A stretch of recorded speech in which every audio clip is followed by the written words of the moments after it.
Criado para denunciar o desrespeito aos direitos dos povos indígenas, o Abril Indígena mostra a cada ano o quanto estamos distantes de uma sociedade mais igualitária. Para saber o que já foi conquistado e os desafios que existem pela frente, o Interesse Público foi ao Pará conversar com o procurador Felício Pontes, que acompanha de perto a luta dos povos indígenas.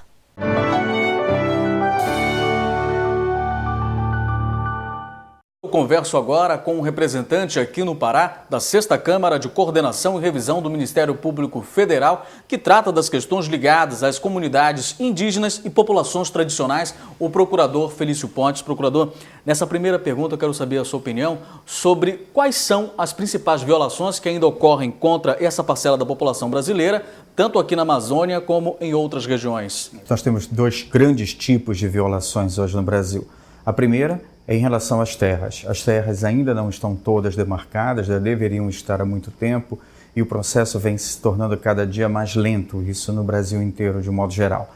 Especificamente na Amazônia, além desse problema, nós temos também os grandes projetos, que atingem diretamente aquelas pessoas que já estão em terras demarcadas, os povos indígenas já constituídos e reconhecidos pelo governo federal, por todos nós, mas que não conseguem tirar proveito, viver da forma como elegeram para viver, por conta desses grandes projetos que atropelam, que violam os seus direitos básicos, como, por exemplo, o direito à utilização da água, que sempre tiveram, principalmente com as hidrelétricas na Amazônia. Esses povos têm uma presença muito forte aqui na região norte, procurador, e as pesquisas apontam a relação desses povos com a floresta, animais e plantas, como uma relação de consciência, respeito e de ajuda mútua. Os índios, ribeirinhos e pescadores foram, ao longo dos séculos, responsáveis pela preservação da Amazônia, mas de 1970 para cá vem caminhando lado a lado a expulsão desses povos de suas terras e a destruição da floresta. As demarcações, mesmo com as vitórias judiciais do MPF, estão praticamente paralisadas no país por opção do próprio governo federal. Dentro desse quadro, como o MPF tem atuado para assegurar os direitos territoriais dos povos indígenas? Nós, basicamente, temos tentado fazer com que haja o avanço dessas demarcações. Nós temos vários processos que hoje estão em todas as fases de um processo de demarcação de terras indígenas, do início até o final. Muitos deles estão no final. O final quer dizer o Ministério da Justiça, e não consegue sair de lá. Nossa alternativa tem sido, nos mais das vezes, entrar com as ações judiciais, porque são esses processos que realmente estão fazendo com que haja a preservação da Amazônia. São essas áreas que são hoje as áreas mais preservadas de todo o bioma amazônico. Agora o senhor, ao lado de uma equipe pela qual já passaram cerca de 15 procuradores da República, acompanha a instalação da usina hidrelétrica de Belo Monte desde o começo dos procedimentos de licenciamento. Quais são as principais irregularidades encontradas nesse empreendimento e por que ele é considerado um dos mais danosos aos povos indígenas e tradicionais? Esse é um projeto muito grande, o impacto dele sobre a comunidade local é extremo.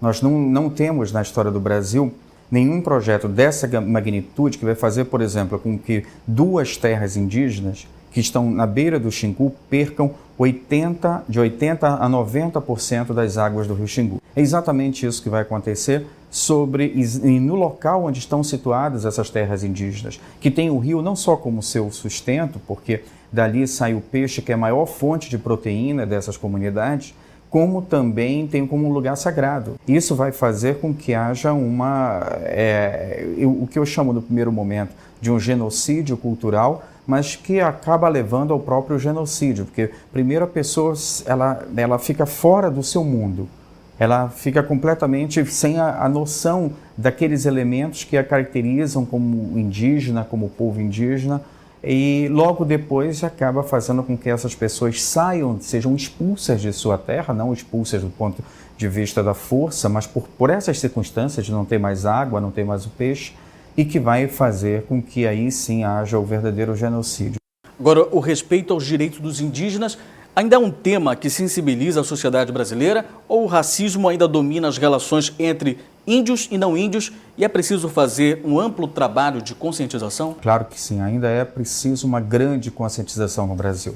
Eu não tenho dúvida de que ainda há um racismo muito forte E esse racismo vem, sobretudo, pela falta de conhecimento dos povos indígenas.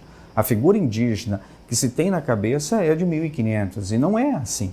E isso, quando a pessoa já adulta se depara com um indígena falando português, falando a sua língua também, mas também falando português, ele acaba introjectando uma reação de que aquele não é indígena. Por quê? Porque o indígena que ele aprendeu na escola, ele não sabe português, ele está andando nu no meio da mata, ele é completamente rudimentar. E isso não é verdade, porque todas as culturas evoluem, a cultura não é estática.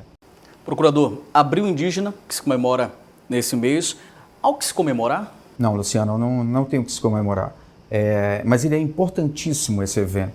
Ele é importantíssimo porque ele estabelece um canal direto da comunidade indígena com a população brasileira e faz com que haja essa conscientização que nós acabamos de falar. Então, o Abril Indígena, para mim, é um movimento importantíssimo, porque todos os povos indígenas do Brasil se unem para se dizer, olha, nós estamos vivos e a nossa cultura é essa, e as nossas principais ameaças são essas e essas, e isso é importantíssimo que a população possa ter conhecimento.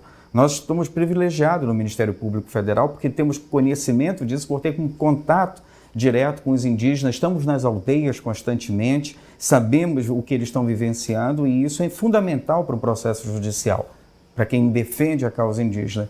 E só que isso termina aqui, termina dentro do processo frio na justiça. E nós queremos que isso se expanda para toda a sociedade brasileira, que se tiverem conhecimento da cultura indígena, eu acho que nós vamos aí sim caminhar para um país verdadeiramente pluriétnico. Obrigado, procurador, pela entrevista. Obrigado, Luciano, pela oportunidade.